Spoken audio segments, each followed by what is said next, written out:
Hi guys, welcome back to the shed. Now, as well as the big restoration projects I do around here, I also do a few repairs on collector vehicles, like Jamie and Julie's little 1942 Script Jeep. Now this car's suffering from fuel problems. It's got a fuel blockage issue that has been causing it some problems for a little while now. And basically you drive the car and it runs out of puff after it's been running for a little while. Now I've tracked the problem down to the fuel pickup pipe in the tank being blocked up.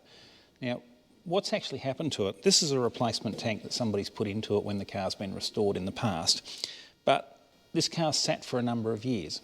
It was Julie's late father's car and he was ill for some time before he passed away, so the car wasn't being used then, and he's been gone now for a couple of years, so it's sat around a bit in the meantime before Julie's taken possession of it.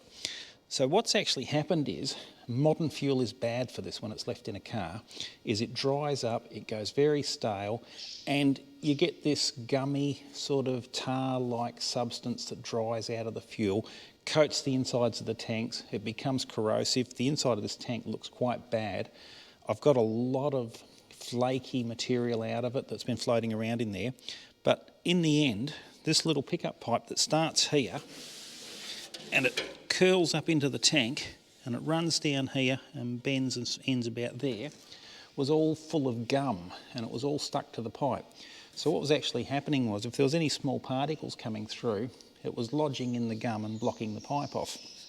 So I've tried a number of things to get it free, and I tried compressed air naturally, which Jamie had already been down that road and hadn't had much success with.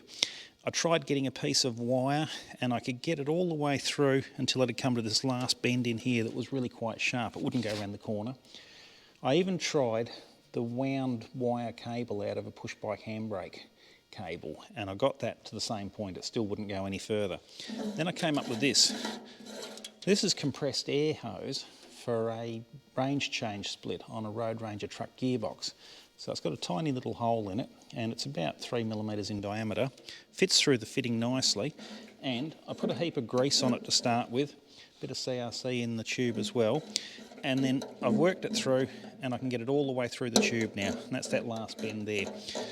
So each time I've dragged it out, I've got more gum out of it.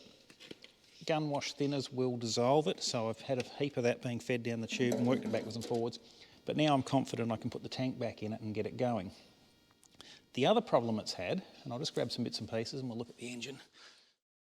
Now these cars are equipped with an AC type mechanical fuel pump with a diaphragm in them. Same thing, modern fuels, the diaphragms do dry out when they've been left sitting with stale fuel in them for a length of time. And the other problem we get is the little disc material in the valves actually will swell. And this one's dried out a bit, it's been sitting there for a day or so now. It's actually got a lot more room now than it had before.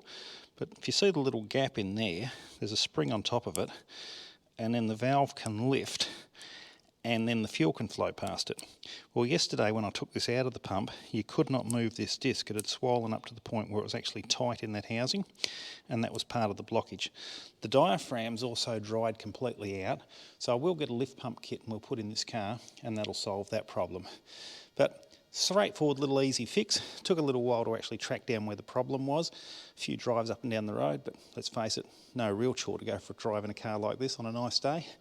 And now I've just got to put it all back together and it'll be good to go.